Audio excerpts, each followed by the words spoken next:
Deutsch lernen durch Hören.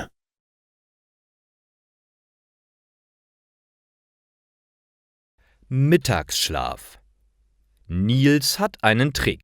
Wenn er müde ist, dann geht er schlafen. Egal, welche Uhrzeit es ist.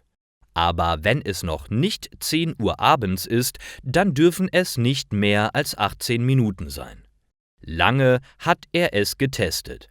Wenn man zu lang schläft, wacht man wieder müde auf. Man kann nie sofort einschlafen. Aber 18 Minuten, die sind perfekt. Aber jetzt hat Nils ein Problem. Als Student konnte er immer schlafen, wann er wollte. Doch seit kurzem arbeitet er. Die ersten Wochen hat er sich durch den Tag gekämpft. Das war anstrengend. Doch heute gibt es eine gute Möglichkeit. Nils hat schon gegessen und seine Kollegen sind in ein Restaurant gegangen. Diese Chance muss er ergreifen. Er legt sich auf das Sofa, das im Büro steht, und stellt seinen Wecker auf 18 Minuten. Bis dahin sind sie sicher noch nicht zurück. Als sein Wecker klingelt, ist Nils glücklich. Das war der perfekte Mittagsschlaf.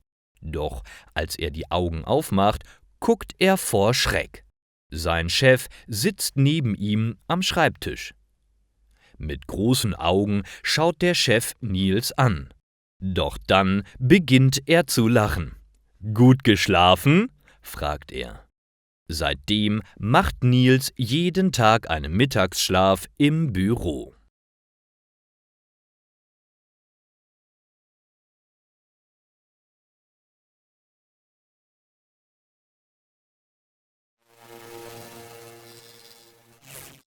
Deutsch lernen durch Hören.